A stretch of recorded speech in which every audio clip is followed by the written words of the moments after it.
Annus Horribilis. For Prince Harry and Meghan Markle, the Duke and Duchess of Sussex, 2023 was a year marked with failure after failure after failure. In this video, we're going to take a look at what went wrong for Meghan and Harry and discuss whether or not things could have been different. Hello everyone, welcome back to the King YouTube channel. It's December already, Christmas is right around the corner. We're still waiting to see what kind of nonsensical Christmas card Meghan and Harry are going to release. And in the meantime, I thought I'd make a little fun video exploring exactly what went wrong for the Duke and Duchess of Hypocrisy this year. The list of failures is pretty long, but you know I'm going to deliver each item on this list to you with the right dose of snark. Anyway, get ready because we're going to start at the beginning in January. God, it is crazy, isn't it, how January of 2023 seems like such a long time ago, but it wasn't. I mean, it was just not even a year ago. So, okay, let's go back first to December of 2022. Harry and Meghan's docu-series on Netflix had come out, creatively titled Harry and Meghan. And we were still reeling in January. We were also hearing all kinds of stuff about what was going to be in Harry's tell-all memoir, Spare. Were we excited to discover the contents of the book? Well, excited isn't really the right word, more like bracing ourselves. After the Mock-You series, we didn't know what we were in for, but we knew that it was probably going to be a bunch of lies and a bunch of BS complaints. Going back over the headlines from January, I can see that the story about Prince Harry being pushed down into a dog bowl by William was already making headlines before the book was even released. They decided they needed to release that little story. I wonder why, and that was certainly a sign of things to come. So on January 10th, the book finally hit shelves, and we can say that critical reception was mixed at best. My favorite article from the time was in Town and Country magazine, the 21 weirdest things we learned from Prince Harry's memoir. So they talked about him being a self-described Friends fanatic, his frostbitten penis. Yeah, that to me was the weirdest one. I mean, why did he think that was appropriate to include information about his Todger is beyond me. But at least the inclusion of that story, among others, really provided late-night comedians with so much material. And the jokes were already written, so I guess for that, we should say thank you, Harry.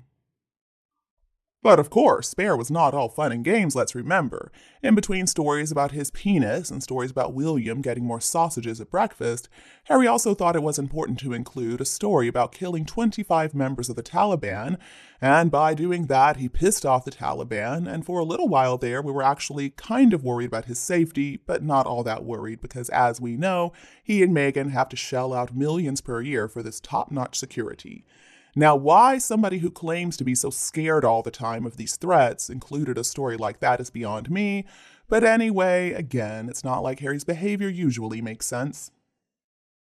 And not only that, but do you all remember how for a little while there, people were so focused on the stuff that Harry had included about his drug use, and we were wondering if that could mean that his US visa would be revoked or his green card or whatever he's got. Obviously, now we see that that's a non-starter, and it looks like Harry is going to remain in the US for as long as he wants to, but for a little while there was some excitement there. Again, why Harry thought it was a good idea to include those stories in the book is not really something I understand, but moving on. Also in January, Harry did that infamous interview with Tom Bradby in which he decided to take back the claim that he and Meghan had made in their Oprah Winfrey interview in 2021 that the royal family was racist. Instead, he decided it sounded better to claim that he was really just talking about unconscious bias. In fact, he and Meghan never said the family was racist. It was media spin as always. And our reaction was, huh? So basically that was it for January. January was all about Harry and Spare. Now people were already starting to wonder where Meghan was in this whole mess. Harry was facing a lot of backlash for the book, understandably, and Meghan, meanwhile, was nowhere to be seen. In the past, she and Harry were always together. Any event that Harry had to go to, Meghan was going to be there. So this was kind of the first clue that there started to be cracks in that relationship. Of course, later on, we would discover many more clues. Okay, so now we are up to February, and this is where things start to get a little trickier for Meghan and Harry because we get the South Park episode. Oh yes, I'm talking about the one where they completely lampoon the Duke and Duchess of Hypocrisy. It's about the Prince and Princess of Canada and their worldwide privacy tour, and boy did they nail it. We had the Prince and Princess of Canada stomping around holding up these big signs saying, "We want privacy." And then my favorite part, and I think probably yours too, came at the very end when the Prince of Canada opens the head of his Instagram loving bitch faced wife to see what's inside, and he finds absolutely nothing. It's a deep, dark hole. We never did hear about Meghan and Harry's official response to the South Park episode, but we can only assume they weren't fans. And naturally, since the two of them are so lawsuit happy, people were wondering about whether or not they were going to file suit against the creators of South Park. But see, the creators of South Park know what they are doing. They have made fun of so many celebrities over the years. They know how to protect themselves. They were not going to open themselves up to a lawsuit filed by Meghan and Harry. And, I think it's probably safe to assume that Meghan and Harry tried. They probably even consulted their lawyer about it. But I'm sure they were informed that they simply didn't have a case, so of course nothing ever happened on that. Now, at the same time that we were talking about South Park making a fool out of Meghan and Harry, there was also still a lot of talk about what the effect would be of Harry claiming that he killed 25 Taliban members in Spare. And the Taliban wasn't happy. I mean, in fact, they were making some threats. Of course, now we see nothing ever happened. But what an idiot for putting that in the book. I just still can't get over it. Looking back, I can see that already in February, things were not looking good on the Meghan and Harry front. Harry was receiving so much backlash for the book. I mean, people were pissed. He made the claim about the Taliban. Even Courtney Cox was upset with him, proclaiming that he took those magic mushrooms at her place. He included so many private details about people who don't want their business known worldwide. But while Harry was facing all this backlash, Meghan was still conspicuously absent. Evidently, when the going gets tough, Meghan is nowhere to be seen. In February, people were already wondering if Harry and Meghan were going to be invited to King Charles's coronation. We hadn't received any news on that front at that time. And another interesting story that came out back in February was Sasha Walpole told her side of the story about Harry losing his virginity to her in some field behind a pub. I mean, again, how disrespectful of Harry to include that story. But at least Sasha had the bravery to speak out and correct the things that Harry got wrong, like him claiming that she was this much older woman when in fact she was just a couple of years older than him. Well, I mean, it's only February, and already Meghan and Harry have been lampooned by a really popular cartoon in the US. So many lies and Spare have already been exposed. And unfortunately for Meghan and Harry, things only get worse from here on out. Because in March, Harry and Meghan received a major blow from King Charles when they were asked to vacate Frogmore Cottage. Now, apparently, the request had actually come in back in January, right after Spare had come out, but we, the public, only learned about this in early March. Were we shocked? Not really, but on some level, kind of, because so far the royal family had maintained their dignified silence, and it looked like King Charles was not going to do anything in retaliation. To be fair, there were many reports that the decision to evict Meghan and Harry from Frogmore had nothing to do with Spare, that it was already in the works because Harry and Meghan were not really living in the UK anymore, and King Charles already had these plans to slim down the monarchy and cut expenses. Are we convinced, though, that it had nothing to do with Spare? Well, no.